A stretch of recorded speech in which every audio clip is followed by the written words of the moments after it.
ど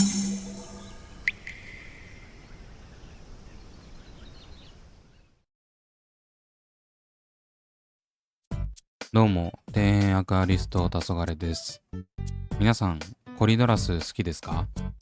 自分はとても大好きです。ガチで沼にはまってる人と違って、ペアを購入して繁殖を狙ったりすることはないんですが、ビビッときたコリドラスを今まで何匹か購入し飼育しております。前回動画で紹介したコリドラスゼブリーナも、金額は1匹あたりの価格の最高額を更新しましたが、とても綺麗で可愛く購入して満足している生態の1匹です。ちなみにそのコリドラスゼブリーナを紹介した動画をネトラボさんというウェブメディアに取り上げていただいた結果、Yahoo ニュースや LINE ニュースでも拡散され、もともと5から6万再生だったところが1日で10万再生を突破し、最終的には13万再生くらいまで行きました。ネトラボさんには以前アップしたブセファランドラをきれいにするヤマトヌマエビの動画なども記事にしていただき、再生数が伸びたんですが、取り上げていただくたびに普段は自分の動画を見ない人にも届いているというのを実感してとても嬉しいです。話はそれましたが、実はその記事にしていただいたコリドラスゼブリーナを購入したのと同時に、もう一匹面白いコリドラスを購入していたんです。今回はそのコリドラスを紹介し、前回のゼブリーナのように7ヶ月間飼育した後の状態をお見せしていきます。トラブルがあって心配したこともあったんですが、めちゃくちゃ綺麗に成長してくれたので、ぜひ最後まで見てやってください。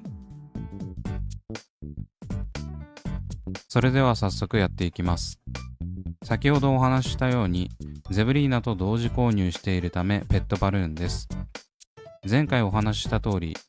ブセファランドラの組織培養とか1万円するゼブリーナの他にも生態を購入していたため結構な額になったんですが、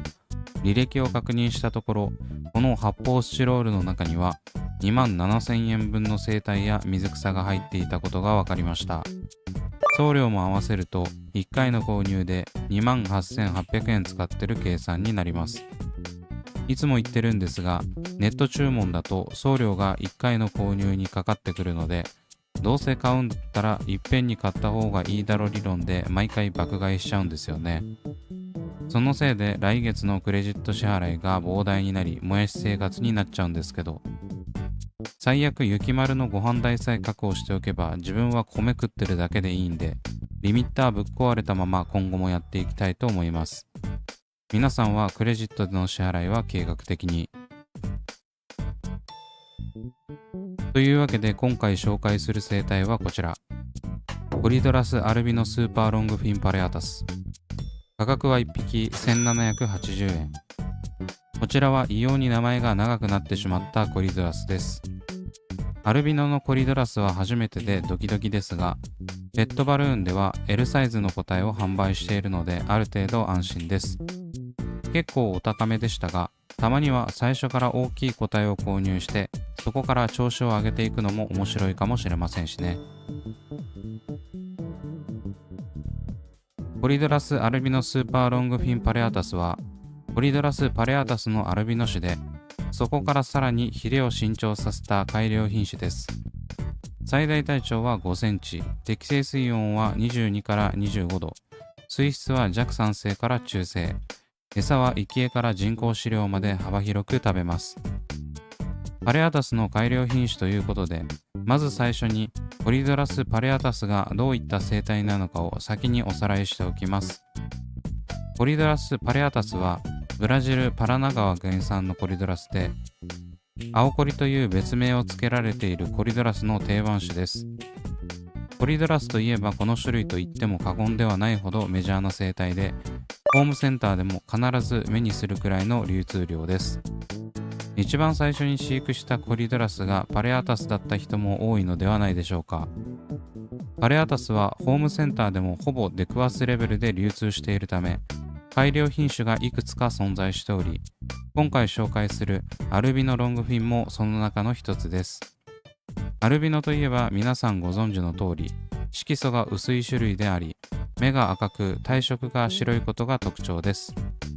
基本的に通常種よりもアルビノ種の方が弱い傾向にありますが、パレアタス自体がとても強いコリドラスなため、アルビノだからといってそこまで心配する必要はありません。ほとんど原種であるパレアタスと同じような飼育の方法で大丈夫です。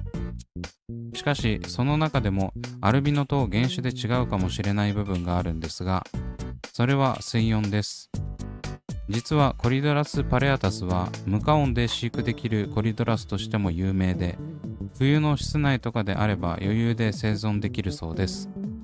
実際に自分が飼育したことがないのでわからないんですが、無加温飼育で管理している方が結構いるため、低水温には強いコリドラスです。ただ、それがアルビノも受け継いでいるかどうかはわからないので、もしパレアタスのアルビノを無加温で飼育する場合は自己責任でお願いします。少なくとも原種も適正水温は20度以上26度以下くらいなので、加温するに越したことはないのではないでしょうか。というわけで、このアルビノスーパーロングフィンパレアタスもゼブリーナ同様、しばらくはサテライト内で過ごしてもらい、そこから別水槽に移りました。今回は3ヶ月ということで、そこまで長い期間ではありません。先ほどの映像に比べて体色などが見やすいのではないでしょうか。しかし、実はサテライト内で一緒に育成していた他の生態によって背びれがかじられてしまい、だいぶ短くなってます。正直ショックだったんですが、とりあえず元気そうだったんで良かったです。ちなみにこのスーパーロングフィンというのは、おそらくめっちゃ背びれが長いからスーパーってついているだけで、基本ロングフィンと変わりありません。パレアタスのアルビノは結構流通しているんですが、ロングフィンの個体はそこまで流通量が多くなく、意外と探しても見つからない可能性があります。おまけにアルビノのロングフィンなんで、入荷される時期は限られてくると思います。定番種の品種改良生態はいろんな要素が掛け合わさっている種類も多いため、こういう2つの特徴を併せ持ったものが出てくるのも面白いところです。どうやって掛け合わせたのかはわかりませんが、もしかするとパレアタスのロングフィン同士からアルビノが生まれてそれを固定したのかもしれません。それかパレアタスロングフィンにアルビノを掛け合わせているというのも考えられます。もし知ってる方がいたら教えてください。ちなみに背びれが長いタイプは2つあって、ロングフィンとハイフィンがあります。調べたところによると、品種改良で生まれた種はロングフィンと表記され、ワイルド個体の場合はハイフィンと呼ばれるようです。どうしても改良品種の場合は背びれが伸びていくにつれて曲がってきたりするようなので、背筋がピンと伸びたようなワイルド個体のヒレにはなりにくいというのも名前の違いに現れている気がします。まあ自分の場合は伸びてくるんとカーブを描いている背びれも好きですけどね。そして水槽に入れる前の方が分かりやすいのでこのタイミングで解説しますが、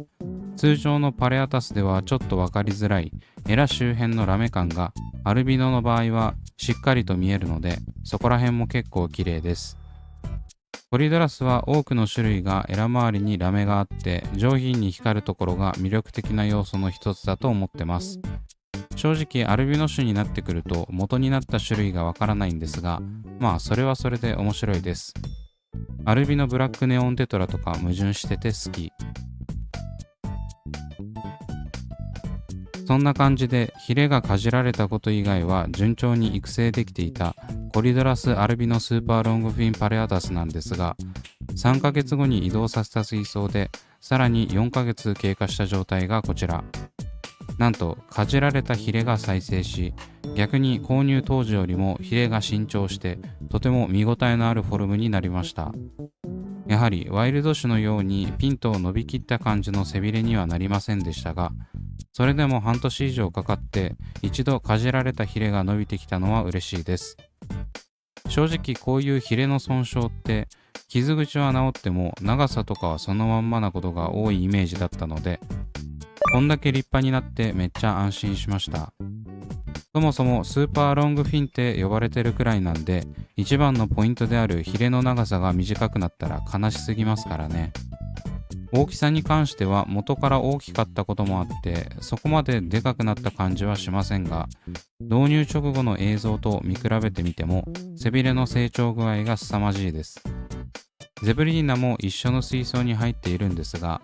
この水槽コリドラス専用に立ち上げたわけではないのにすこぶる調子が良くなってるので、いっそのことコリドラス専用水槽にしてもいいかなとか思い始めてます。というわけでいかがだったでしょうか。青コリというコリドラスの定番中の定番から2つほど珍しい要素を兼ね備えたアルビノスーパーロングフィンパレアタスの紹介でした。自分はペットバルーン以外では見かけたことがないので、どれだけ流通しているかはわかりませんが、この種類自体の情報もそこまでなかったので、結構流通量は少ないのかもしれません。ただ、その割には価格もそこまで高くなく、知名度以上に美しいと思っているので、皆さんも見かけたときはぜひ購入してみてください。